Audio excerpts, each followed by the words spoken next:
Alright everybody, it's been a long time coming.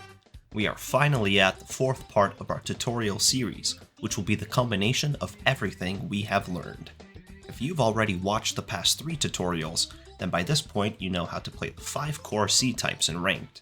You know how to find and route the 4 different Bastion types, and how to scan and find the fortress, in addition to knowing how to perform eye calculation. And at this time, you've made it into the Stronghold. This final episode will wrap up the series, talking about ending the speedrun as well as a final segment that will truly put together everything we've learned. As always, if you enjoy these tutorials and want me to make even more educational content down the road, like an advanced tutorial series covering individual strats and concepts in detail, I would seriously appreciate that like and subscribe. Thank you so much for supporting me on this journey, and let's finally get into the last episode. Okay, so in the last video we made it into the Stronghold, and before we really take a dive into what to do here, let's first take account of what we currently should have in our inventory. Whenever you enter in the Stronghold, you're essentially in a position where you shouldn't expect to get more resources for crafting things. In the Stronghold, you can sometimes find chests for small amounts of food, and can rarely find a library for string and wood, but that's about it. Make sure that when you enter in the Stronghold, you have at least a bit of food, at least 4 to 5 beds, and at least 2 leftover blocks of obsidian or crying obsidian from the Bastion, as well as some pearls for convenience. Lastly, you obviously need your Eyes of Ender, at least 12 of them. Once everything checks out, it's time to finally route the last structure of the speedrun.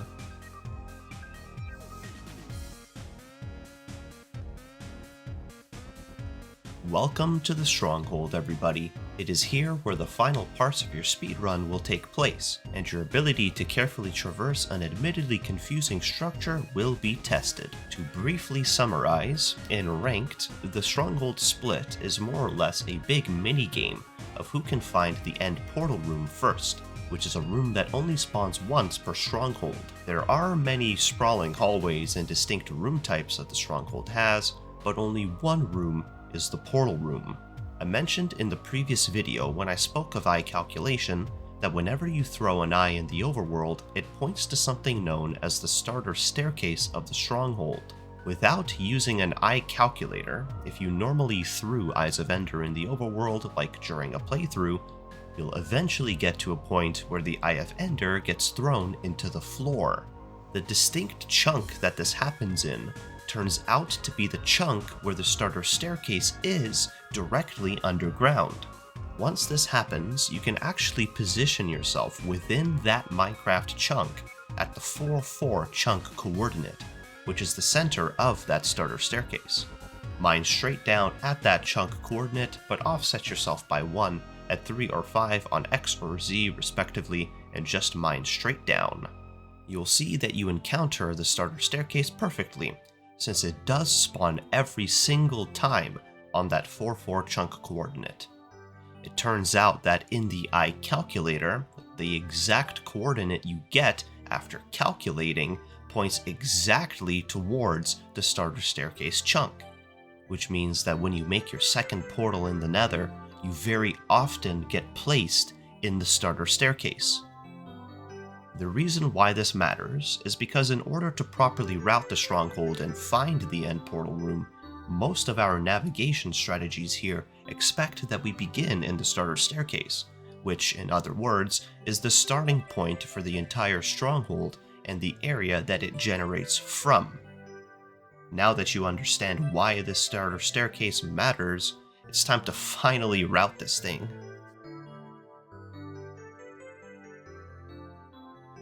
As I mentioned earlier, the entire point of this part of the speedrun is just purely finding the end portal room. Routing the Stronghold is not necessarily that complicated. There are hallways, there are rooms, sometimes chests, and rarely libraries where you can get string in the last second, but only if you need it. As you make your way through different doors in the Stronghold, you'll notice that all of them face towards you as you go deeper into the Stronghold. However, if you turn around, you'll see that those doors face away from you. These doors that face away from you always point backwards towards the starter staircase when they generate. So if you ever want to go back to the beginning of the stronghold, go through doors that face away from you. This is actually the rule. The reason why this matters is because the end portal room that we are after typically generates somewhere between 5 to 10 rooms away from the starter staircase in any direction. Which means if you go far in a particular direction and can't find the portal room, you will need to go backwards towards the starter staircase in order to pick a new direction to search. What actually counts as a room is a little bit more confusing. Hallways like these are rooms, all staircases are rooms, circular rooms also count, and anything behind a door or has iron bars like this can be counted as a room. So use this logic while you're going deeper and deeper into the stronghold. At this point, routing the stronghold in a simple manner by going through rooms and turning back when you go too deep seems more or less like process of elimination. But there actually is a way to pick a direction that has a high likelihood of having the portal room. Welcome to preemptive scanning.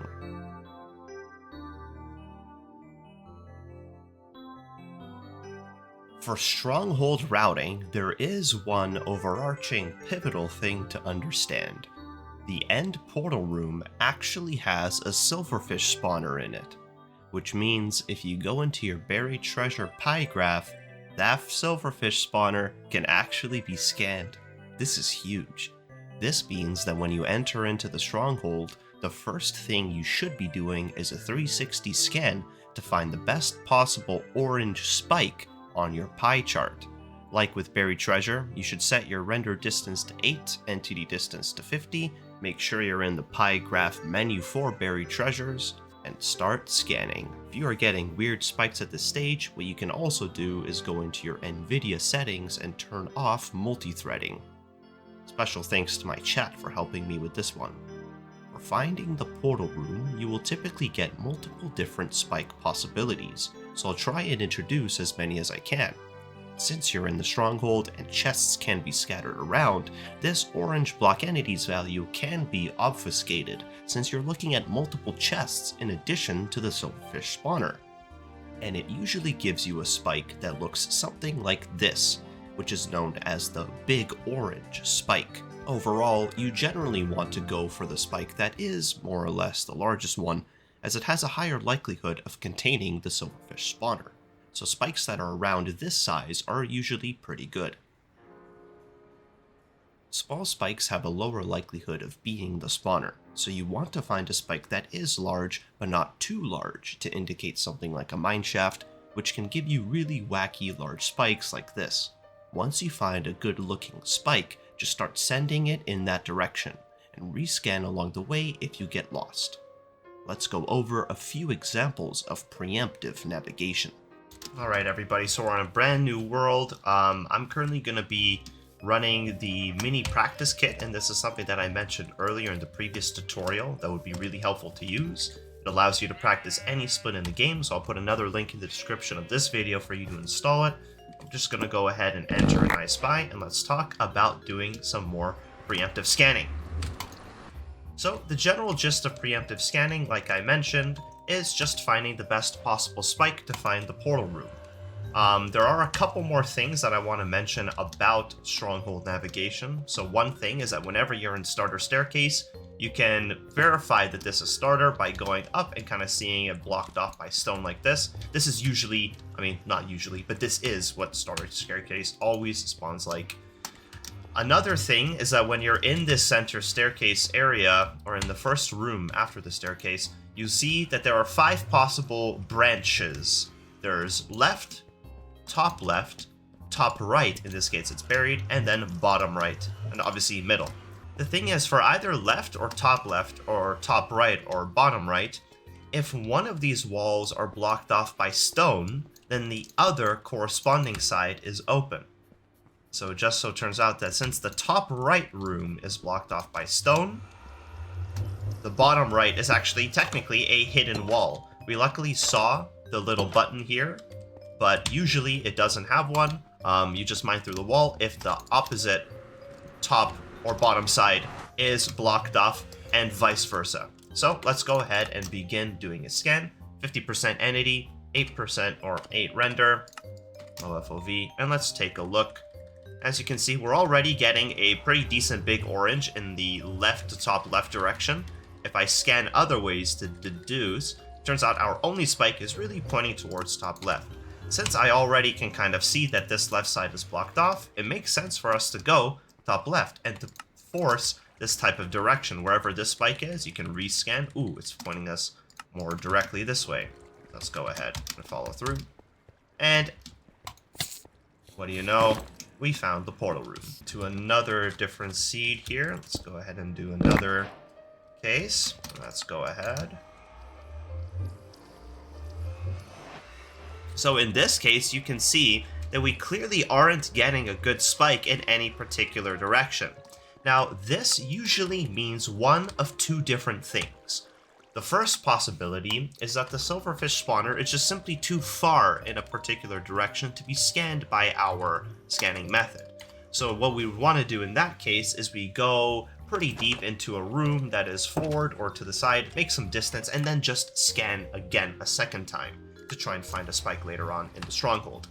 The other possibility is that the silverfish spawner actually is one of these spikes. It just doesn't have a lot of chests around it. That makes it, have a higher spike value. Whenever you're looking at the spawner itself without any chests around it, you get what I like to call a half spike. It's a much smaller spike. It's called more like a pure reading of the spawner itself. So a way to deduce whether or not the spike that you're looking at of these small spikes is a silverfish spawner or a chest, there is actually a little bit of a technique that you can perform. It's called hitbox toggling. If you look at a particular spike and turn on and off your hitboxes with F3 plus B, you will see that sometimes the orange value actually fluctuates. You can see if I'm looking down mid here, enabling on and off hitboxes actually changes my orange spike ever so slightly. All I'm doing is hitting F3 plus B, refresh the pie, F3 plus B again, refresh the pie, and you can see that the value actually fluctuates. The only block entity that exhibits this behavior are spawner blocks, meaning that if you're looking at another spike and toggle your thing, and it doesn't change, that means you're not looking at a spawner typically. So judging by this with the hitbox toggle, it's either going to be this middle spike or this back spike, which actually stopped working to the right. So it's either back right or down straight mid. Usually, whenever you have the option of two looking spikes that look pretty good to you, usually you want to pick middle first. There's just something about mid. Mid is usually the juice. So we got this little fluctuating hitbox toggle down mid. Let's go ahead and check it out, whether or not that's the spawner. Oh, and would you look at that? The spawner was literally right here. However, we never got like a super huge spike from mid. It only looked half size to us. This is what usually happens whenever you're looking at a spawner itself that is very close by without many chests around it. You'll usually get small half spikes of that kind. And if you want to deduce whether or not it is a spawner, just do F3 plus B toggling and refreshing your pie to get that value swerving around a little bit. Once you find that behavior of the hitbox toggling working, then you just run down that direction. So with these rules in place, join me as I start to navigate a few more strongholds just for the sake of example. So let's go, we're doing our scan. As you can see, ooh, we're finding a very decent big orange spike behind.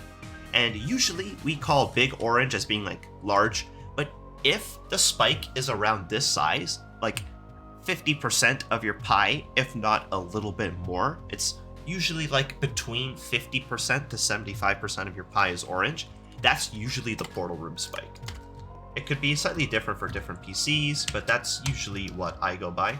So judging by these available rooms, we have this far right side that isn't really going to be able to bring us back left. As you see, we wasted that time.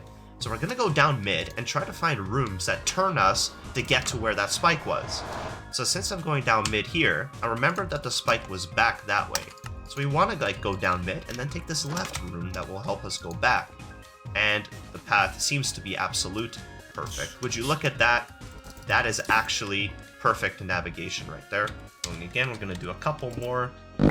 Entering in. I'm just using mini practice kit for this. It's very chill. Let's go. Scan, scan, scan. Oh, we already see a spike down there to the right. It's kind of like disappearing a little bit, but you can see the spike of big orange directly straight to the right side. Remember how I mentioned how these rooms can be hidden? Well, technically, since this room is like empty, it's not really covered by stone, but it would mean, with this being like one deep, that the room is actually here. The hidden room is top right. Remember the opposite rule of one side being blocked, it should be the up or low, vice versa, being open for hidden. So let's go down this right side and try to go straight right, which is our spike. Oh my god, I mean, to be honest, it's a little bit too easy. Right? Going yet again. A little bit more navigation, so we're in this. Boom, boom, boom. Boom, boom, boom. Okay. So yeah, you kind of have to look around a little bit to finally find a spike. I do see one that's bottom right. I can verify this is a spawner even then, just to do this little hitbox toggle, because I see another spike over here that's kind of large. Both of them seem to be fluctuating a hitbox. So what I think is that the spawner is deep mid, a little bit left or a little bit right, somewhere in this general vicinity. So we'll go through and do a little bit of trial by error, trial by elimination. Not here. Funny little hidden room, but technically, oh wait, oh, it's right here. Wait, am I just bad at preemptive? And just for y'all, we'll do one more example.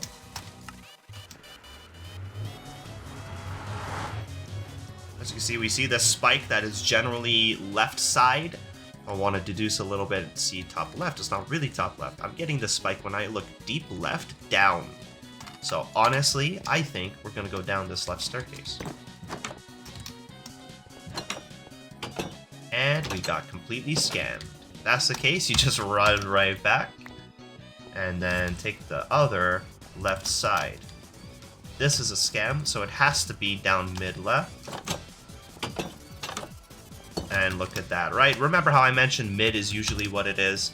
Got a little bit scammed here, but as you go through different strongholds and you find a general direction, if it doesn't hit the first time, you go back to starter, like I did there, and you pick other directions that will typically land you there. Since we scanned it left, I first checked pure left, I checked top left, and I immediately ran back to mid, went through mid, turned left, and then we found the portal room. So still left. Our scan was right. The thing that matters most is that you picked the correct direction and you stuck to it and committed to that spike. All you're doing is chasing down the spike. Okay. So we've gotten through the stronghold and are finally at the silverfish spawner. And I want to take a moment here to explain the vision for the rest of the run. While you're in the portal room or waiting for blazes to spawn, it is very ideal that you have your beds crafted by this point. I mentioned that we needed these to end the run, so having at least 4 to 5 beds is the minimum ideal number. Make sure you also have at least 1 obsidian block in your inventory, ideally 2, but 1 will work. Heat up your food and make sure you have HP, because purling in the end also helps you position yourself quickly. Now, let's take a look at the end portal. You'll immediately notice that some Eyes of Ender in the portal frame can already be filled. It turns out that each slot in the portal has a 10% chance of having an eye, making the entire thing being filled a 1 in basically a trillion chance. Every time you throw an Eye of Ender, there is a chance that it can break, which can be nice if the portal has an eye in it to make up for that. But oftentimes the portal will be completely empty. This is why you need 6 to 7 blaze rods. I know, I said it. But the reason why you want that 7th rod is because 6 won't be enough to finish the run if 1 or 2 of your eyes break during calculation. So yes, 6 to 7 is the magic number for blaze rods. Once you have everything you need, it's time to enter the end.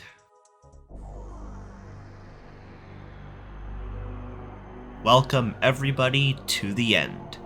This is the final dimension of the game, and it contains the grand finale for the speedrun. Allow me to introduce to you a few different ways we close out the run here. I mentioned beds throughout the entire tutorial series, but the main reason we want them is that we'll use the beds to kill the dragon, timing their explosions in a distinct rhythm to perform something known as a one cycle. I'll also put a link in the description for a practice world that lets you perform all kinds of end strategies. The moment you enter the end, you should immediately try to position yourself in the center, either running there or purling, directly below where the Ender Dragon initially spawned. Here, an end fountain spawns with a few torches. The one thing you should immediately do here is place 2 obsidians up like this on the side of the fountain that faces the dragon, either north or south, and run the opposite direction. The behavior of the Ender Dragon is typically pretty random. It flies around, shoots you with fireballs randomly, but the one thing we are waiting for the dragon to do is perch. When the Ender Dragon wants to perch, it will fly directly to the opposite side of the end arena and snap its head towards the end fountain, and it will begin flying towards it. Once this happens, you need to be in a position to purl or run quickly into the fountain and position yourself such that the Ender Dragon's head is rotating towards you, not away from you. Turn on hitboxes with F3+B and sequentially explode beds timed specifically when the dragon's head hitbox is right above them. Do this with proper timing and the dragon is toast. This is the one cycle of Minecraft speedrunning. Alright, so before we do a one cycle, there are a couple things that I want to mention. The moment you enter in the end, the first thing you should do is set all of your settings back, entity distance to 500 and render distance to 18, or whatever, enough to load basically the dragon in. And the reason for this is when you start in the end and your entity distance is too low and the dragon isn't loaded, what happens is that the dragon actually bugs out a little bit. So just a little bit of food for thought. Let's go ahead and run to the center of the end fountain over here. The dragon is on the right side, turn on hitboxes, so we place 2 obbies up like this on the side. This obby, and the reason why we want this to be obby, is because this serves as our anchor to do the sort of one cycle bed explosions.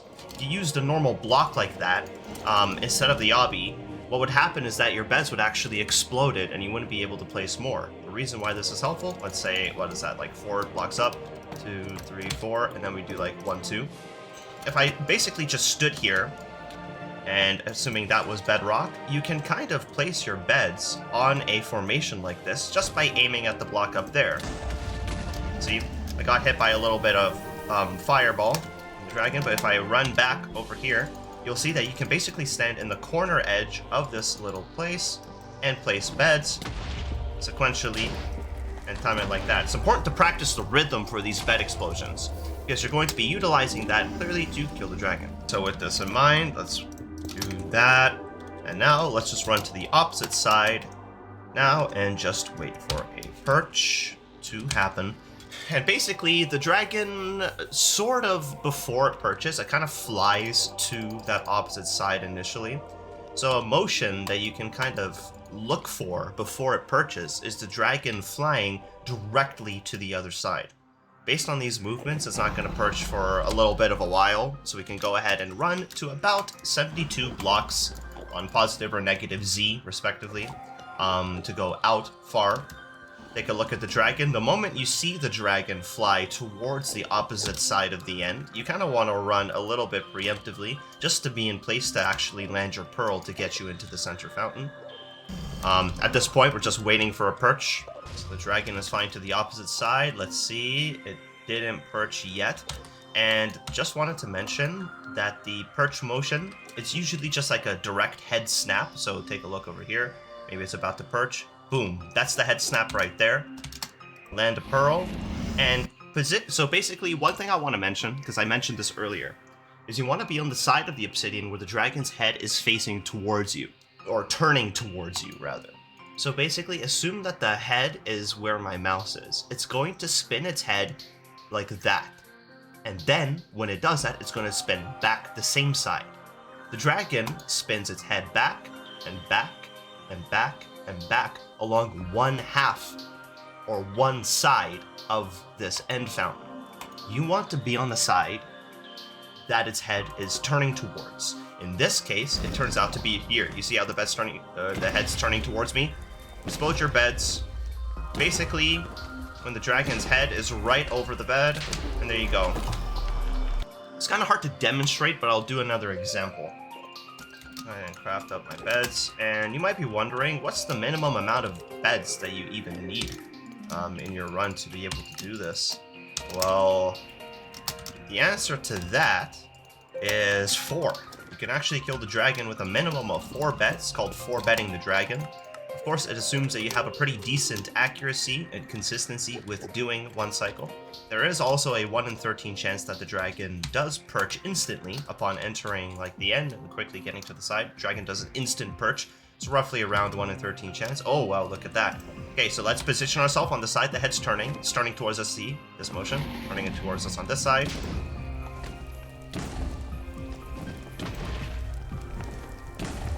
Alright, so in the case where you're out of beds, you can wait for the dragon to go down and then just hit it with your axe. And finish him off like that.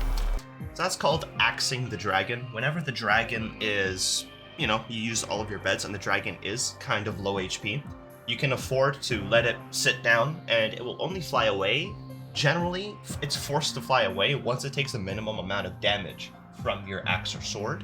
So if the dragon has around maybe a 1/5 of its HP bar left, you can afford to try and go for an axe. If it has maybe a 1/4 of its HP left, it might not be enough to kill it and finish it off with the axe. So just know your numbers there. Alright, so again, we'll do another example. And I want to basically do an example of an end fight here where we don't have enough beds. Say, oh, I only have 2 beds. Well, one thing that you can actually do is utilize glowstone and crying obsidian from your bastion to make respawn anchors. These respawn anchors actually also explode in the nether because, it's not a dimension where it's normally expected to be used. So, if that is the case, have your anchors like this and follow my setup. You can use anchors in place of beds normally, but what I like to do is set up the anchors vertically. So you have 2 obbies up on both sides, and then you place anchor, charge, run the opposite side of the dragon. Just explode those anchors before you start doing bed explosions and do the rest of the 1 cycle as normal. Alright, so we got the perch, we got the snap. Let's get to the side where the dragon's turning towards us, which is this side. And then wait and time our anchor explosion. Boom. Boom. Boom. Boom. A little bit of sliver of HP. Let's go to a corner, face out, so the dragon points its head towards you. And there you go. And there, ladies and gentlemen, we have it. The Ender Dragon has fallen, and the speedrun is more or less complete. At this point, you've learned mostly what is expected of you to finish the speedrun in a simple sense. But there are a few things we're missing here. Something doesn't seem quite right.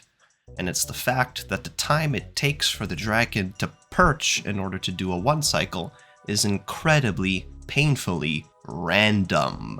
This thing can take even up to 5 minutes to perch in some cases, or longer. So unfortunately, just doing a simple 1 cycle after waiting for the dragon to perch directly is not worth it, especially in ranked 1v1s. It just so turns out that speedrunners have discovered ways to manipulate the dragon's perch timing, as well as an unforeseen method that skips everything we just spoke about. We will begin with Halfbow. Alright everybody, so Halfbow in ranked is the strategy that refers to shooting end crystals to manipulate the dragon's perch RNG. The dragon normally has a base perch chance when all end crystals are unbroken and existing within the end. What we want to do is to take a crossbow from the bastion in addition to arrows, or alternatively craft a bow in addition to our beds using a little bit of leftover string. So that will be 3 string and 3 sticks to make a bow, and then also normally take arrows from the bastion. The reason why we want to do this is because we're going to shoot the end crystals in the end to increase the chance that the dragon will perch. It's just as simple as that. The dragon's perch chance increases slightly with each crystal being broken, and I believe it caps at around half of the crystals being shot down.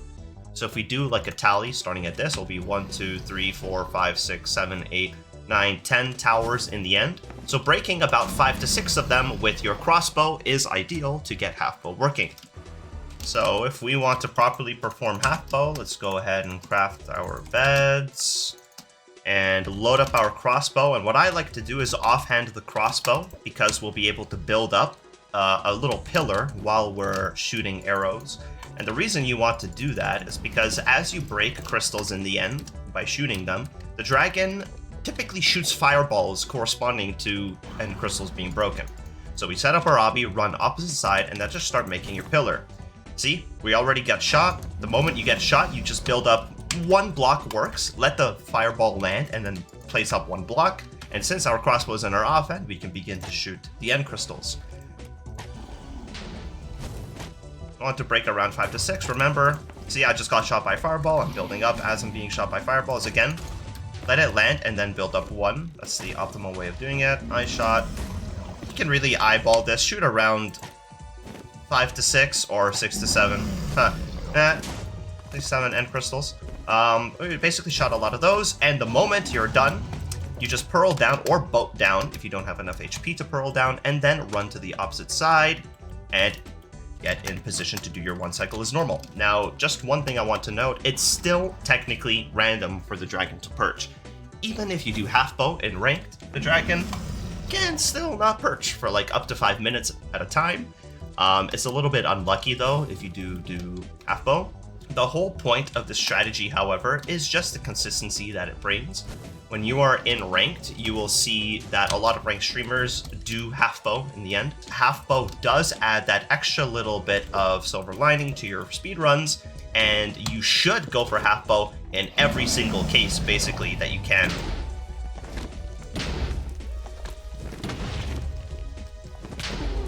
Jeez.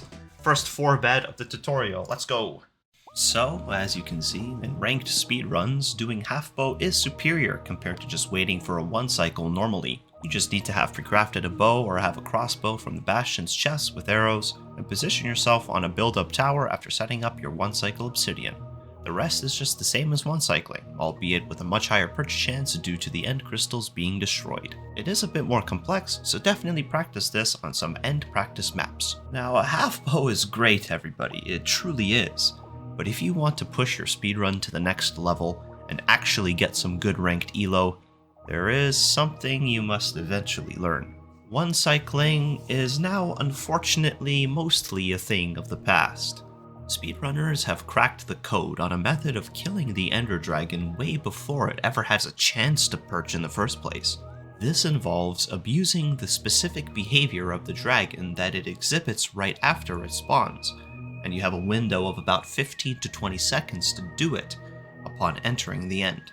This technique will test all of your mechanics, your hotbar management, and your decision making. It's now time to talk about the dreaded Zero Cycle.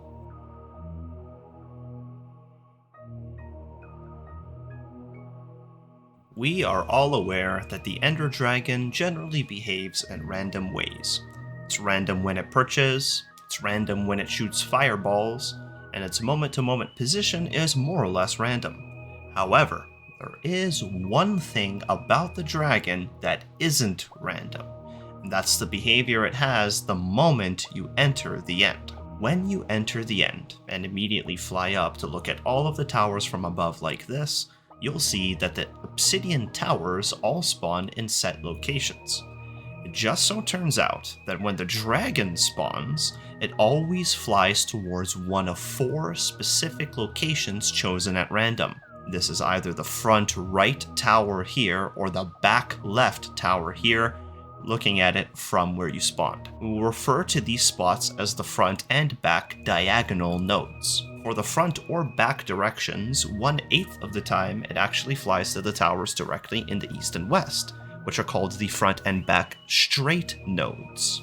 These nodes that I'm referring to are actually preset locations that the Ender Dragon is scripted to fly circles around. It's part of the Ender Dragon's code. Initially, in the end, the dragon picks a node, either back or front, diagonal or straight, flies towards it, and lowers itself slightly over time. Then, when it reaches a certain height, which is also picked at random, it will fly away and exhibits its random behavior again. Even though it can fly to any of these 4 different nodes I mentioned at random, the one true mechanic of the dragon that isn't random is the fact that it always does this when it spawns. It's very important to understand this. The dragon always flies towards one of these nodes in every single run. So, when you enter the end, the first thing you need to do is immediately determine which node the dragon is flying towards. Once you are sure of where the dragon is flying towards, you perform efficient purling to get yourself on top of the obsidian tower that is there, and immediately build out and up with hard blocks like cobblestone or nether brick to a specific location, and perform what looks like a 1 cycle, but it's actually in the sky. This is 0 cycle. So, to review what I just said, let's look over the key steps. The first step is identifying which node the dragon is flying towards the moment you enter the end. The second step is to purl towards that tower using efficient purling and making sure you can get there fast enough, as you are on a bit of a timer to even perform the 0 cycle to begin with. The third step depends on which type of tower you purl towards. You build out from it and create your 0 cycle setup on a specific height. And the final step is to just perform the 0 cycle. For each of these steps, I will explain in detail how to approach the situation and what to look for. We already more or less spoke about step 1 in this segment, so let's start looking at steps 2, 3, and 4. Alright, so I mentioned earlier in this video that we're going to be using this end practice map, and I do have a link in the description for you to install it at this point to kind of go along with me and practice as we're going. On this map, you can practice 1 cycles themselves. You just line yourself up like this and then toss your iron pick to reset, in addition to starting 0 cycles of any type based on these configurations. I mentioned before that the dragon has 4 different nodes that it can pick, and these are dictated by the location and direction settings on this map. For all 4 different node types, front diagonal, back straight, and front straight, you're always going to begin by throwing 1 pearl to the right like this. And until this pearl lands, you have a bit of a grace period where you can see the direction of the dragon preemptively. If this was some random direction, like random of both front, back, diagonal, straight, being completely random, when I throw this pearl, I can already see that the dragon is going back left, and then I start purling that way, just for the sake of example.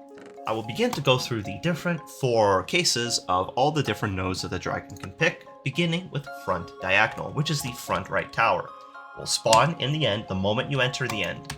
And one thing that I also want to mention is that the moment you enter the end, you want to immediately change all of your settings back.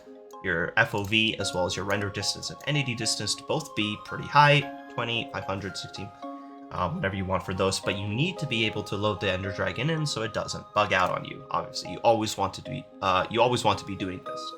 So, for the front right tower, which is front diagonal, begin with the first right pearl here. You see that as front right, and then you immediately pearl again to the tower and do a block clutch. You're here, and you basically already completed step 2 for this type of tower.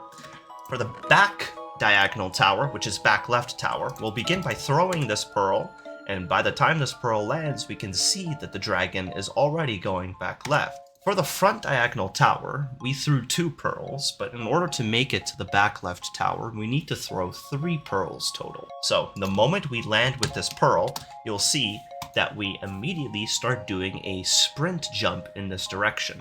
I mentioned in the previous tutorial video that whenever you're throwing pearls to get to the fortress, the speed and trajectory of the pearl is based on the trajectory and velocity of the player. So if you do a sprint jump in this direction while holding your angle to be slightly above the terrain here, you'll get a pearl that makes a maximum amount of distance. So let's do it from the top. 1 pearl here, we can see that as back left, an efficient sprint jump pearl here, and then immediately pearl to the side of the tower and do your block clutch here. We are here on this tower. For the straight nodes, which is a straight back and front tower, the 0 cycles for these are more unique than the diagonal towers, but I will still tell you how to pearl towards them in an efficient manner to get to where you want to be. So, in order to purl to the front straight tower, what we want to achieve is to be on the inside of the ring of towers, facing towards the end fountain. So for this front straight tower, we want to basically get behind it and on top of it. So what we'll do first is throw a purl. By the time this purl lands, I can see that it's the front straight tower. I'll purl behind it and then turn around 180 and then throw a purl, sprint jump here, like this. The reason why we want to be on the inside of the tower is because you can see the dragon is actually circling somewhere over there. So we kind of go up here and then build out towards it using a speed bridge, but that's more or less something we'll talk about in the third step of the zero. For the back straight tower, which is simply the other tower, it's a bit more simple because we're just already on the inside ring of it. By the time this purl lands, I can see it's back straight. We throw a sprint jump purl like we did with the back left, and then just a block clutch here on the side of the tower like this. We're already on the inside of the towers. This is how you perform the purling for all 4 different towers. One thing that I also wanted to mention is that as you're purling to the towers, one common mistake that you'll make, and if I wanted to go and make the specific tower design here, and let's see if I can actually get an example of this happening. If you hit the crystal itself and break it, the zero cycle is actually not possible anymore. This crystal actually has to be here, or else the dragon will not properly fly to its node and it will fly away immediately. As you can see, the dragon is already completely bugged and circling around there where it should be, basically on top of us. It's always important to avoid doing that. So as you're purling towards towers, make sure you aim for the obsidian portion of it, not the crystal itself. Because if you break the crystal, it will not be possible anymore. So now that we know how to efficiently purl towards the towers, it's time to move on to step 3. Alright everybody, so for zero cycle setups, we're going to begin by doing some pretty specific drills. I realized that the best way for me to teach all of you how to do zero cycles is to go along the same method of practice and learning that I did when I first started doing zero cycle. The person who taught me how to do zeros at the time had me do drills of a generic zero cycle setup that once we are fast at doing that, will translate over to setting up on each of the different towers. One thing that you can do on this zero cycle map is not only configure the settings for the zero cycle as well as the different tower types, but you can also configure your loadout. And I think this is the point in the video, if you are serious about learning zero cycle, that you come up with a loadout that works best for you. Typically, with zero cycles, it helps to make respawn anchors, mainly because once you're out of using all of your beds for the zero, especially if you're maybe a lower level player, it's your first time doing zero, these respawn anchors being a part of your setup will help you basically have a backup couple explosions once you run out of all of your beds, and usually having a mix of beds and respawn anchors anyways is more or less realistic, because sometimes you're gonna just have maybe 4 beds and 2 anchors out of the bastion, and that's all you have to do the zero cycle with. So getting used to setting up your zero cycle setup with anchors, I think makes sense even if you're new to it. Just go ahead and set up your hotbar, more or less something like this. I have my pick on 1, my bed on 2, glowstone on 3 to charge the anchors when I need them, anchors on 4, my hard block here on 5, and then I just have soul sand here on my 6 because there's a strat to build towers up higher if you're using soul sand in tandem with another full-size block. I do have my bow over here, and bow is something that I'll talk about in the tips and tricks final segment probably, or at the end of doing zeros. This is a more elite strategy to use a bow in tandem with your zero cycle. We'll talk about that. Then I obviously have my pearls on the end of my hotbar here because obviously you need to use pearls. Without worrying about getting to the towers right now, go ahead and start your zero cycle and get down to this little terrain over here. In order to do the zero cycle, we need some type of bed explosion setup that is adjacent to the respawn anchor that you can place your beds on and explode in the sky. It just so turns out that the design for this, and you can basically place one block like this, assume you're building up straight up. This is the block that you're standing on. Do a little 1-2 staircase of 2 steps, so 1, 2, pick a side block here, go 1, 2 again, and then anchor on top, anchor on the side, and go back to the initial block that you're standing on. This is the bed explosion setup for Zero Cycle, and you will basically be repetitively creating this every single time you're doing Zero Cycle. This Zero Cycle setup, this little staircase, is going to be generically used on all of the different towers. So again, we just go ahead. This is your standing block. You go 1, 2, 1, 2, 1, 1, 2, anchor, anchor. This is your explosion setup. Again, just do another drill. This is your standing block. Go up, up. You're standing here to do 0. 1, 2, 1, 2, boom, boom, boom, boom, boom. You can even spec this with a little bit of Crying Obsidian just for the sake of example. Do this as many times as it takes for it to become fluid. Just keep going. Keep performing this formation of your Zero Cycle setup repetitively as if it was like a practice drill. This is part of the reason why I mentioned in the previous part where I was talking about purling, that purling to the tower and also setting this up ends up actually being a bulk of the time loss for doing 0. Again, 1, 2, 1, 2, boom, boom, boom, boom, boom. It's out of anchors. Boom. One last time. Remember, you're building straight up to get to the specific height. 1, 2, 1, 2, boom, boom, boom, boom, boom. And then on your original block that you're standing on a pillar, that's where you're going to be standing to do the 0. The reason why I'm stressing this, like I mentioned, this is going to be something that you have to do fast in order to do some particular Zero Cycles, especially in the case when it's a back dragon. If it is a back dragon on the backside, you already know that you need to throw a third pearl to get there, which already makes it generally slower to do those setups compared to the front towers. If it was front diagonal, it's obviously closer. You have a bit more time to actually build up and build your Zero Cycle setup. However, for a back tower, this is where the time crunch really comes in. Back dragons and back Zero Cycles generally are harder due to the fact that it's longer to get there. It takes you a higher amount of time to even get there and be in the position to do the Zero Cycle. So it's very important that you get it drilled into your brain to perform this initial little setup perfectly. Boom, boom, boom, boom, boom. And if you accidentally place another block, you can just mine down. Just go back like that. Something very important that I mentioned earlier is that when the dragon picks a node, and we can go and see this kind of visibly, the dragon picks the node, this is front right dragon, and it starts lowering itself over time. I mentioned before that it reaches a certain height that is picked at random, and then the dragon will fly away. The dragon now has reached an extremely low height, and it is now going to fly away here. So yeah, the dragon is now pretty much like flying all willy-nilly now. It's stopped circling around a specific point. And you might be wondering, Mikey, how do we know which height to actually do the Zero Cycle on?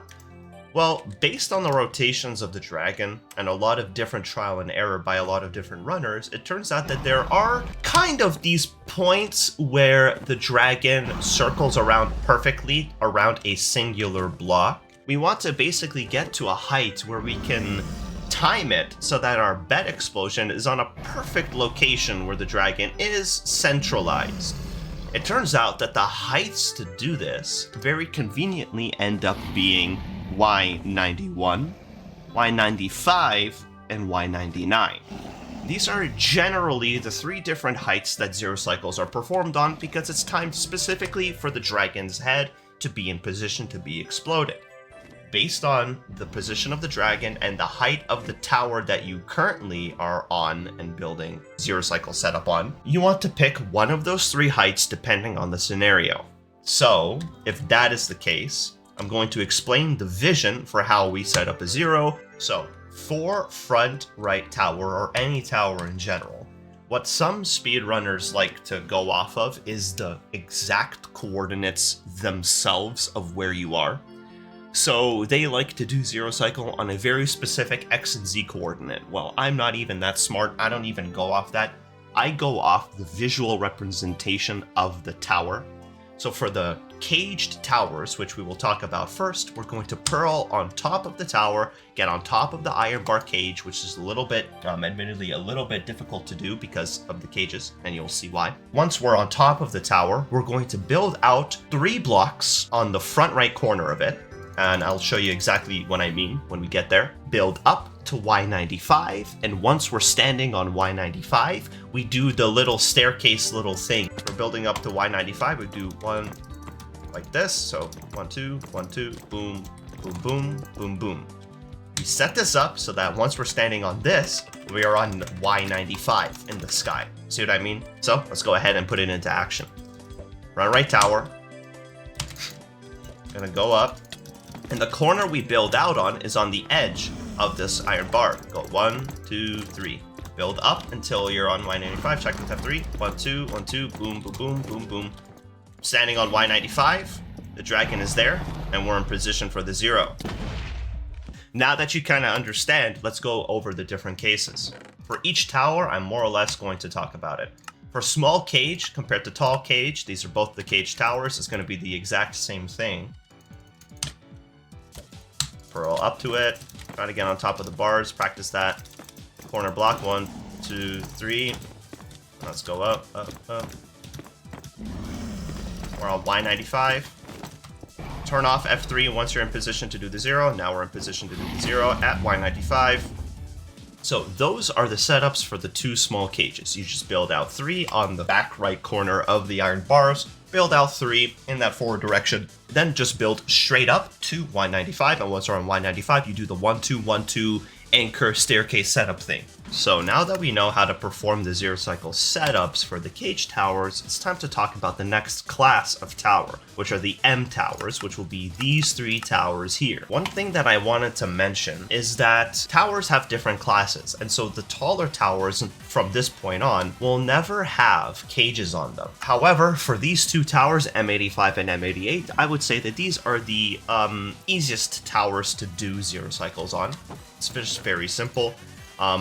If we want to take a look at how the tower actually looks compared to the small cage tower, you'll see that it now has an extra like corner block like this. See how the cage towers have 1 corner indent? These towers have 2 corner indents. They're kind of like, oh, is it like a 3 wide circle thing? I don't know. All you have to do for this M tower is just get to the opposite side of it here, which is this block here, and build out 2 and go up. And that's how you get to 95. So let's go ahead and do that. So M tower, we pearl to the top of it. Once we're at the top of the tower, you go to this side, build 1, 2, 1, 2, and then go up to 95. Boom, now you're in position to do the 0. Same thing for M88, although I'm pretty sure that was M88, that one. But M85, same idea. You can see it's an M tower, just while you're pearling towards it. So it's 2 things. You pearl towards the tower. You can tell where the dragon is, as well as what tower type it is, so you kind of preemptively know that you need to do the M tower setup like this, and there you go. You're in position to do the 0. As you can see, when the dragon comes over, it's already in the perfect spot to do your first bed explosion. For M91, the difficulty of this is due to the fact that if you go to Y95 on an M91 height tower, what happens is that your bed explosions actually explode the end crystal on the tower. And so I mentioned why this is bad in the previous step when we were pearling, and why you need to avoid breaking the crystal with your pearl is because the 0 cycle is no longer possible. So the problem with the Y91 tower is that we need to reposition ourselves slightly with an offset so that our bed explosions don't break the end crystal. It's very simple to do this. It's the exact same setup as M85 and M88, where you build out 2. However, all you do is just build out 3. So I'm going to do the exact same thing. This is an M91 tower, and you can tell because you turn on F3 as you're building up. So 91, so you just go here, 1, 2, 3. And you're already at 95 by doing that little staircase. So you offset yourself by an extra block outwards. It's not going to make the 0 cycle that much more difficult. It is pretty much more or less the same thing. You just have to be a bit particular with your bed explosions. So for the purposes of this video, I'm only going to really focus on these basic 5 0 cycles. Once we start talking about the tall towers here, These all are much more advanced, and I'm probably going to talk about them in the tips and tricks final segment. For now, we just have the generic setups for these 5 basic zeros. Now, let's talk about back dragon. We only ever did the diagonal towers for the front diagonal. However, for a back tower, it is pretty much the same exact setup, albeit mirrored on the opposite side of the end. So that's the reason why we were only talking about the front diagonal, because you more or less mirror what you do here on the back. So for a back diagonal cage, we're just going to do cage. It will be the exact same setup. And I'll pearl here. I see back left dragon. Same thing, but treat it as if you flip. So I'm on this side of the tower here. Think as if you spawned on that side and you're already behind the tower here. I'm already on the corner where I want to build out from. We just go up here. It's as if we're mirrored. See? 1, 2, boom, boom, boom, boom, boom. Although the timing is a bit more tight, but we're now in a position to do it. Let's do the tall cage. Same idea.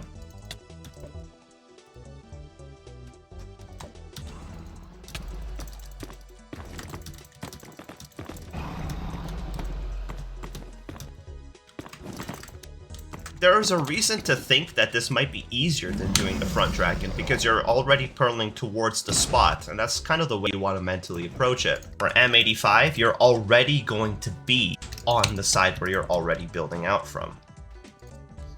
You don't need to like go on top of the tower, you're already here, so just build out too. See what I mean?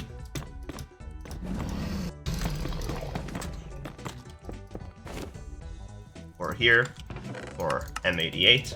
Same thing. It's the M tower, so you just build out 2 on the side.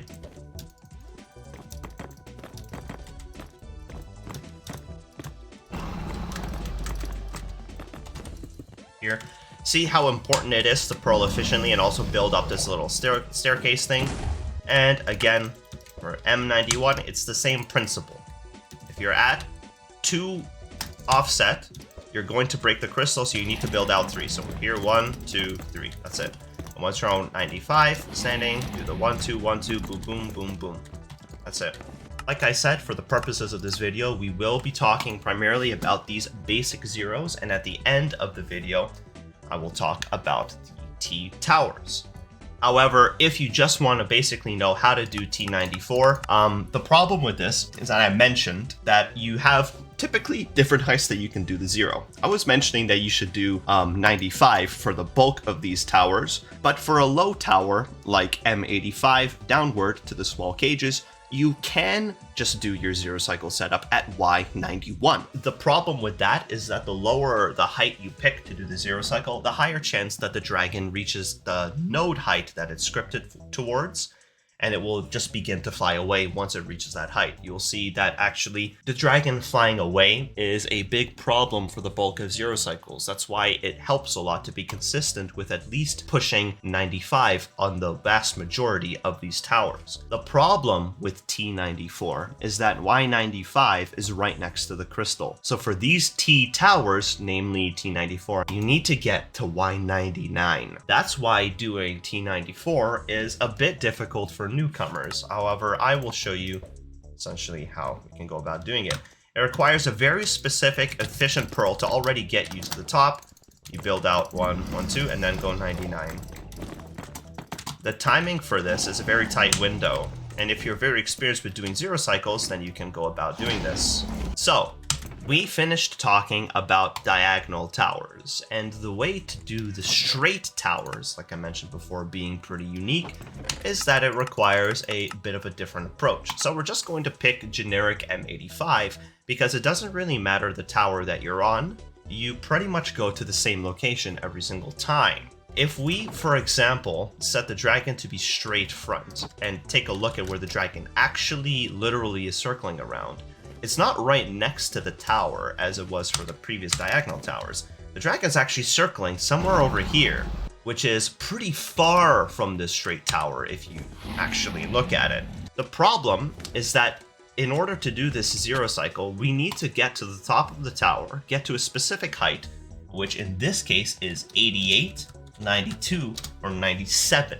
for these straight tower nodes. So remember, for the diagonal towers, we typically go to 91, 95, or 99. For the straight node, the heights are a bit different. They're 88, 92, or 97. So in this case, we're just going to try and do Y92. We're going to pick a front straight tower, and we're just going to pick M85. So look at this. Like with the purling step, we purl behind and we go towards it, and position yourself on the center block here. We want to be on this center, essentially I'm pretty sure it's X of 0. So in this case, our Z is 0. We're on Y85 right now, so we need to get to 92. What we want to do is to be on the coordinate block of 22X and 0Z and Y92. And once that is our standing block, we perform our little staircase generic setup with the anchors. It's very important to stress this. For straight towers, which is 1 and 8, back or front, you need to get to 22 on X. It's very important because that's where this dragon is circling around. So once I'm here, and I can see that we're standing on the block of 0Z, you will see that the best way to do this is to speed bridge. So let's do a little speed thing here. I'm on 92. Now it's time to speed bridge to X22. Once you're here, do your staircase setup. The 0 is just like that. So I'm gonna do it again without yapping. You can have F3 open just to look at your coordinates. So I'm at 80. Do a little bit of a speed staircase. Speed bridge until you're at 22X, and then just do your staircase. As you can see, I'm standing on 22, 0. Same premise for back straight tower. It's the same premise. However, the center block is actually offset a little bit. So you'll purl towards this tower, but it's actually the left block of the center of the tower. So it's this block that's the 0 for 0. Then you just go to negative 22 on X.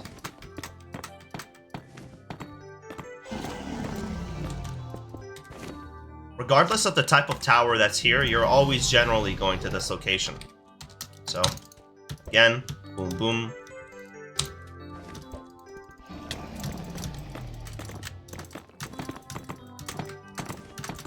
We're at 92, now speed bridge.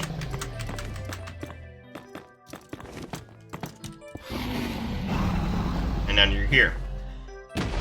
Back 1 and 8 is more or less a really nice benchmark. If you're capable of going through the steps 2 and 3 that I explained to you, and you're actually capable of doing a back straight dragon, getting to Y92 on negative 22X and 0Z, if you're actually capable of doing that, then I think you are very strongly cleared on setting up actually the majority of these zeros that I just spoke about. Now that we have developed an understanding for all of those and how to approach setting them up, let's just quickly do a brief review over how we set those up.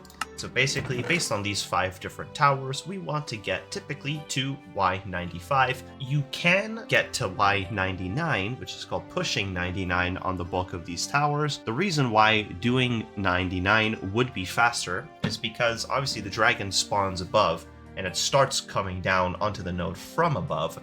So if you are capable of pushing to Y99 on any of these towers, which is what advanced runners do, it's a slightly faster zero cycle. But for me, I personally like going to Y95 on the majority of these towers, mainly because I'm a noob. Now that we know how to set up the zero cycle, get to Y95 based on the tower type that is there, now we need to approach doing the zero cycle. Doing the zero cycle itself is similar, but at the same time, very different from one cycle. If you're on this end practice map and you go over here to start one cycle, turn on Hitbox, you go to the side where the dragon is turning towards, and you time your bed explosions like this, where the dragon's head is just above the bed. It has a rhythm of about like bang, bang, bang, bang, bang, right? For zero cycle, the rhythm is entirely different. The rhythm for exploding beds on a zero cycle is much slower because the dragon spins, turns, comes to you, then you go bang. The dragon flies, turns, you go bang.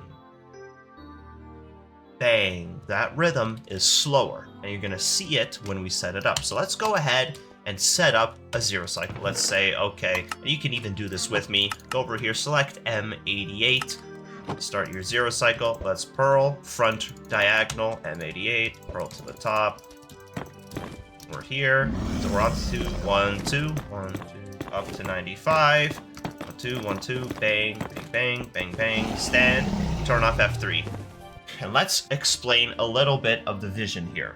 When you're here on the 0 cycle and you're looking up at your setup like this, you will notice that the dragon is continuously spinning and lowering each time it makes a rotation. We're gonna call these moments where the dragon flies to the center and away as rotations. Each rotation is your opportunity to explode a bed. And there's 2 types of bed explosions that are important here. When it came to performing a normal 1 cycle, the thing that you looked at the most is obviously the HP of the dragon, but basically the position of the dragon's head each time you wanted to do an explosion for the 1 cycle. However, for 0 cycle, the one thing that actually matters the most, obviously, the position of the dragon's head matters, the HP of the dragon matters, but the actual single most important thing here to keep note of and to keep track of is the height of the dragon. The dragon's height basically dictates your entire ability to do the 0 cycle. And as I mentioned before, with the dragon slowly lowering itself on each rotation, see, this is the rotation you want to do your first explosion on.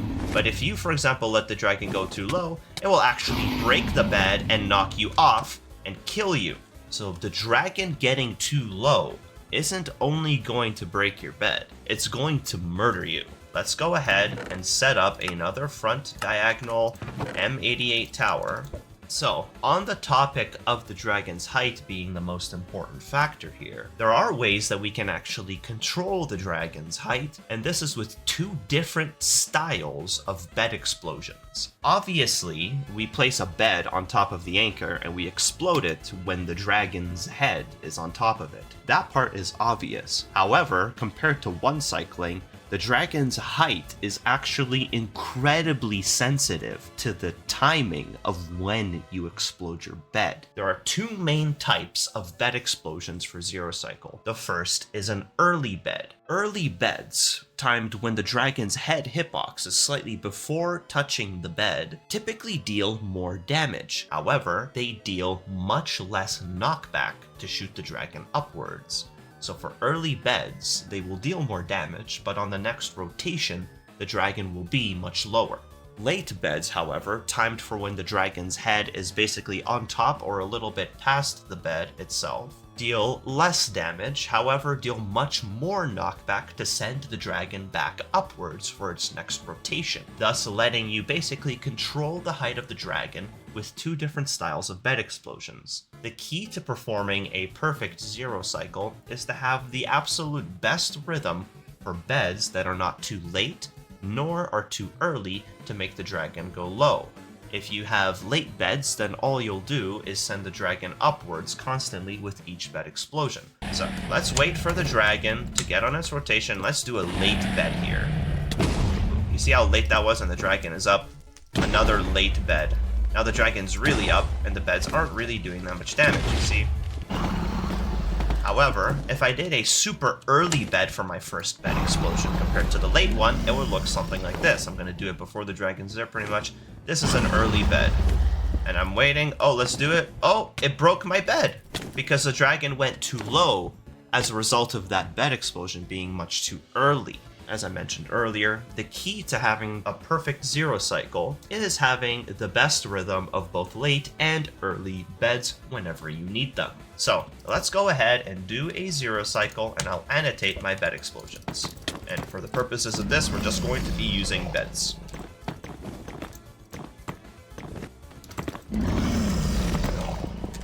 Now that we understand the difference between an early bed and a late bed and when you want to be using them, I'm going to annotate a few different 0 cycle examples of when I want to do a late bed versus when I want to do an early bed, and you will basically see it visually. So we're going to begin with a decently timed bed, where the dragon is right above it. At this point, I can tell that the dragon right after is a little bit low after that bed was exploded. If that's the case, then this next bed explosion I want to be a little bit more late. That sends the dragon a little bit higher, so this next bed explosion I can basically be okay with a bed explosion that's not too early, but pretty normally timed when the dragon's right above. That bed explosion I just did, in my opinion, was too late. So, since the dragon is high up in its knockback, I'm going to make a bed explosion that is a little bit earlier.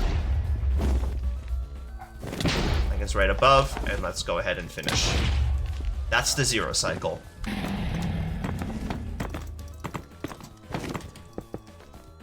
So, a mid-bed explosion.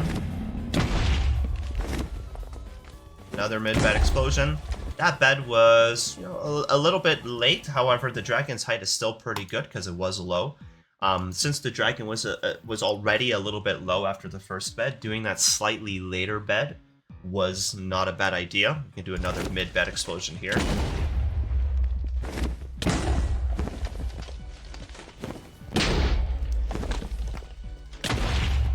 Important to be able to save that building there. Okay, let's go again. Idea, a mid-bed explosion.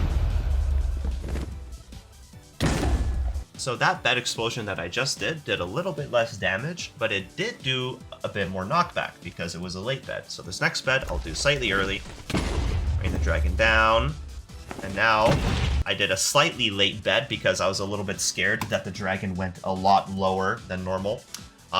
So that little slightly late bed allows the dragon to be in perfect position to kill here. It's even too low. See, the dragon was too low, and I was about to break the bed there. So I did a slightly early bed explosion to catch the dragon before it could touch and break the bed, dealing the maximum amount of damage necessary to kill it, and it's a 5 explosive 0. So it just really is what it is. If you do late beds, then do an early bed after to bring the dragon down because of the less knockback for the next rotation to increase your damage amount. However, if you do beds that are way too early, then you pretty much just mess up the 0 cycle. From this example, I think you could probably deduce that it is better to do late beds than to do early beds, because early beds have the chance of just breaking your 0 cycle. The only downside to doing too many late beds is that the damage that you'll be doing to the dragon is lower, meaning that you will require more beds to typically perform the 0 cycle. As you can see from these examples, I killed the dragon typically with 6 to 5 beds, which is an ideal amount if you're well practiced with 0 cycle. However, if you're trying this for the first time, there is a chance that, 5 or 6 beds might not be enough for you. Now, let's look at the example where you don't have that many beds. Let's say that you only have 4 beds and 2 anchors. Well, let's take a look here. It's important to note that you not only have beds on your hotbar, but you have glowstone on your hotbar as well, which is something that I told you to put there. The reason for this is that when you run out of beds, your 2 anchors there are your last resort to finishing the 0 cycle.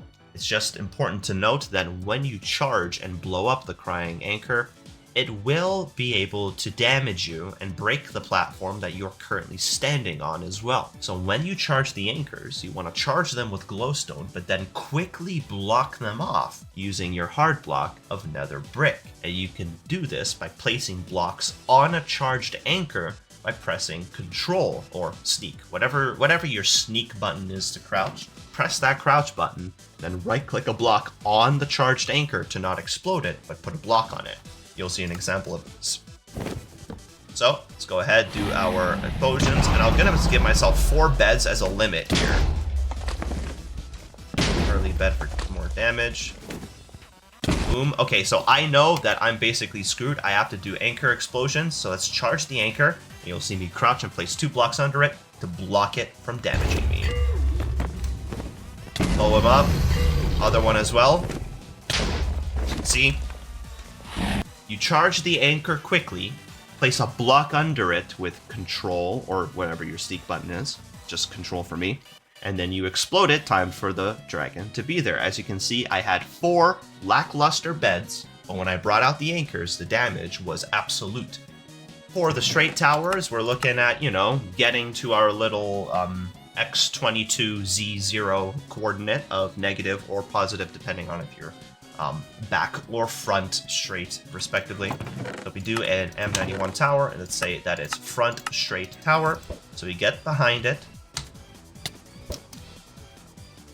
go up here, get to Y92 speed bridge to 22x, do our setup forward like that, and then get ready to do the 188 dragon. Same thing. Middle bed, slightly early, middle, slightly early because I'm trolling. That should do it. See, I'm tossing my prog. I see it's back left already. Do my sprint jump. It's back left cage, so I know where to go. It's the corner of the little cage. 1, 2, 3. We're out by 3 from the tower on that cage corner. 1, 2. Boom, boom. Dragon is ready and being in position for the first pet explosion. Middle explosion. Slightly early. Middle explosion. Middle explosion. This one has to be early to get damage. Oh yeah, it's about to kill me. So boom, and I even dropped because it was about. It can actually hit you when it's about to, you know, die. Like even if it's dead, its hitbox will still knock you off the tower. And there we have it, ladies and gentlemen, the finale of the speedrun series. I just want to note that when I first learned Zero Cycle, it took me about 3 months to be able to perform it in an actual ranked speedrun, but that may not be the case for you. Definitely practice Zero Cycle many times with many different iterations, using the basic setups I gave you. Additionally, practice back zeros and straight node zeros a lot too. Being able to do these will give you a huge advantage in speedruns. I wanted to conclude this tutorial series with a tips and tricks final segment that will, more or less, tell you how the game is played overall. Get ready for perhaps the most important tips I've given so far. When it comes to Minecraft speedrunning, the biggest question is how linear really is the game? Is the Minecraft speedrun linear compared to other speedrun games like Mario 64? And my answer to that question is Minecraft speedrunning is pretty linear, but it isn't at the same time, mainly due to the fact that every single seed is entirely different from the previous one that you've played. Compared to a game like Mario 64, which is another game that I personally speedrun in the past, that game is pretty linear. You know, it's just one game, one level that you're constantly repeating, trying to get the best possible split time. In Minecraft speedrunning, it isn't necessarily the case, but one thing that you do perform every single run in order to make the run as linear as possible, in a sense, is the concept of task overlap. Task overlapping in Minecraft refers to just simply doing multiple things at the same time. You're not just routing the bastion and you're not just getting to the fortress. You need to be able to do many things at the same time, and I will explain to you why this is important. In Minecraft speedrunning, the act of saving time itself is more or less completely dependent on how many things you can overlap with each other throughout the course of the run. If you just purely did your overworld, and then you went into the nether, and then you scanned for a bastion, and then you sorted your inventory, and then you went to the bastion, and then you traded pigs, and then you got obby, and then you scanned the fortress, and then you did all of these things once at a time, then the run you would have is kind of like around maybe less than 20 minutes, around maybe 15 to 17 minutes, around there. But to actually bring your time low, you're going to have to start getting into the mindset of overlapping a lot of these tasks. One very basic example is a bastion split. In episode 2 of our tutorial series, when I spoke about bastions, I mentioned that while piglins are trading, you should route for bastion chests. Well, this is actually a very major thing that ties into what I'm talking about right now, which is task overlapping. You'll see that the moment I set up my piglin trading hold, using this updated route that I learned recently, the moment I set up my piglin trading hold here, I'm going to immediately loot my chests. And as my piglins are trading themselves, and I bring up their trades, you see there's still like about well over a stack of gold being traded. I'm going to constantly be checking my trades, sorting my inventory while they're trading, because this is downtime. I have my obby, I still need my string, so there's still more downtime here for us to be task overlapping this. Check the chest for a little bit of iron so I can make an iron axe to help me kill blazes faster as my penguins are trading. I still don't have my string, right? All I'm doing is constantly sorting my inventory whilst waiting for other things to take place. I immediately got my string and my bed. Still waiting on more string. You see, this is my blaze bed so that when I get to the fortress, I'll automatically explode the blaze bed. Maybe I see the fortress somewhere. Oh, I'm gonna throw a pearl hang to the fortress. Wait for my trades again. Still waiting. My trades are pretty much done. I have my glowstone. Boom. And now I'm purling to the fortress. However, the most useful task overlapping segment of the run is the fortress split. Whenever you're getting to the fortress, you're typically tossing pearls a long distance, but in my inventory, I have a lot of things that can still be crafted. One thing that you should get into the mindset of is enabling your book crafting so you can craft pretty fast. I saw the fortress that way using Jingle, so I'm gonna throw and quickly craft my glowstone. One of the most effective places to task overlap things is at the blaze spawner. And so while blazes are spawning, you can see that they take quite a bit of time to spawn between waves. So make your initial blaze bed happen. Clear out any lava that might be trolling you. Clear out your fire.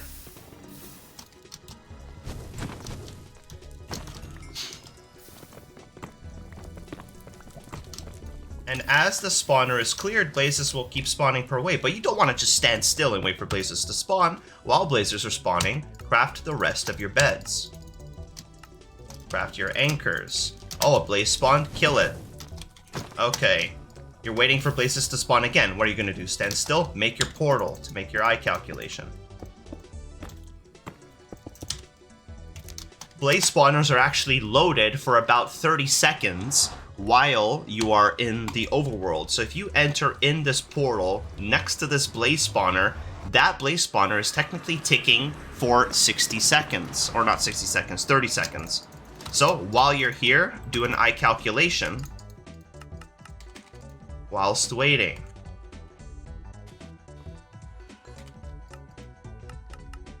After you do your eye calculation, grab your eye, and as long as you took less than 30 seconds, the blaze spawner will be able to tick immediately the moment you enter back into the nether. Let's go back here. See, they still didn't even spawn. Now they spawned. Kill them. So essentially, Minecraft speedrunning is all about those little nuances that you can find time to pre-craft things or craft things whilst other things are happening. While you're purling, you can throw things out of your inventory, craft blocks, get rid of trash, whilst waiting for blazes to spawn. It is pretty much like the prime time for all speedrunners to do task overlapping. You'll see that while you're waiting for blazes to spawn, there's actually a plethora of things that you can perform. This is how you actually save time in Minecraft speedrunning splits, and the better you get at task overlapping different things, being fast enough to craft things and do other things while other processes are happening with piglins and blazes, the better you get at doing this, your time is going to get very good. I didn't necessarily mention it yet, but you can probably deduce that Zero Cycle is a strategy that requires you to be at full HP upon entering the end. And I mentioned before in the previous tutorial that you can do something known as a hunger reset. Well, when it comes to doing a hunger reset right before entering the end, there's a pretty efficient way to do it within the portal room, and that's utilizing these corner lava little wells, or whatever you want to call them. So have your beds pre-crafted ideally in the fortress. Have your beds, and then just simply go to one of these corners, place, don't use gravity blocks for this like gravel, but you can place it here if you want. In the corner, place a block, 2 like this, then just simply place a bed and do a hunger reset here by aiming at the corner of the block a little bit downward. And all of your items will be safely stored in that little corner. Grab your bed and then go. You can also craft all of your eyes like this, and once you're ready, you just literally spam your right click in a circle and fill out the eyes. So this tip is for all of you that probably already know how to do Zero, but we're looking for a little bit of an extension. I mentioned before that in my loadout, I have bow. and the usage of bow is pretty interesting. When it comes to one cycling, you can actually do a +1 bed, and you'll see what I mean. After the dragon is very low from your final bed explosion and has like low amount of HP, you can double explode a second bed like that after a brief delay to deal double damage, or maybe like 1.5 times damage, all within one single rotation of the dragon. This allows you to finish off the dragon a little bit quicker, and it's a nice little edge or style points in a ranked match. Whatever it is, you just finish off the dragon one rotation earlier. So how does this translate over into doing 0 cycles? Well, with 0 cycles, you can do double beds, but you need to shoot the dragon with a bow shot, as its head is right before being on top of the bed. This allows the dragon to be suspended in place for a brief time, and once you explode the bed with a timing that's kind of like boom boom boom of right clicking, you'll see what I mean, like boom boom boom. Once you have the bed placed and the bed pick locked in your hand, you do a double bed explosion like that, and I'll show you exactly an example of this. Diagonal front, very basic 0 here, and I have my bow on my 7 slot. I'm gonna go ahead, get ready to do this, and you'll see exactly what I mean.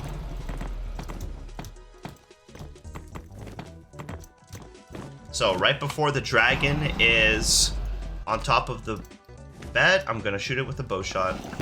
Boom, boom, boom. Wasn't that good, but we'll do another one. Boom, boom. Almost killed it. But it is what it is. We got a 4+2. You can actually very easily do a 3+2, which is a 5 bed explosion with this. But also speedrunners, if you have the perfect timing and do a double bow shot for the second rotation, you could do something known as a 2+2, which is 4 beds, 0 cycle, which is the minimum amount of beds that you need to perform 0 cycle. Something like that. You can also do this with a crossbow, albeit it's just a little bit annoying to charge it between rotations. You have to start charging it early when the dragon starts to rotate. There we go. That's the 3+2 that I was looking for. So since this video is already almost an hour and a half long, I'm going to briefly introduce to you how to do something known as bowtie, which is an advanced method of eye calculation that only requires you to typically throw one single eye in most cases. What you need to do is set your computer and your mouse's sensitivity to a typically high number and translate that using a bowtie website, which will give you your in-game Minecraft sensitivity that you should have. Within your calculator, there will be a menu setting for boat measurement, and when you enable boat measurement, your sensitivity here should be the one that you got from that bowtie website. And you should also go into your Minecraft instances folder, and in options.txt, you need to also set it there in your options.txt in the sensitivity field. After you're done this, you will need to go into your Jingle application and enable the OBS link script. Here, you will just copy your script path, and as long as your OBS is currently not launched in safe mode, you can implement this script. Then you press regenerate and follow these steps, enable the OBS measuring projector and automatically position it. Once bowtie is enabled like this and configured, whenever you use the eye measuring macro in Jingle, you will see something like this, which shows you pixel offsets for your eye measurement. Whenever you throw an eye utilizing this zoom, after sitting in a boat for a second, you will aim, and then based on how much your eye is to the left of your calculation, you will press down twice on your arrow key to adjust your eye for being 2 pixels to the left. Or if it's to the right, then you would just go up. Once I calculate with F3+C, and I will do down, down, my eye calculation gives me something that is 100%. Another thing that I implore you to learn is how to do the other T-Tower zeros that I mentioned earlier in the video. For T94, I mentioned that you could just go to like Y99 and do a pretty advanced 0 there. So for a tower like this, you're going to get behind it, get into the corner groove, and then get to Y95 and do 4 diagonal speed bridges, 2, 3, 4. Go up to 99 like this, and then place obsidian in a multi-block formation like this. Then, based on which of the two sides the dragon goes to first, you either do a double bed there or a single bed. And then kind of try to finish it out.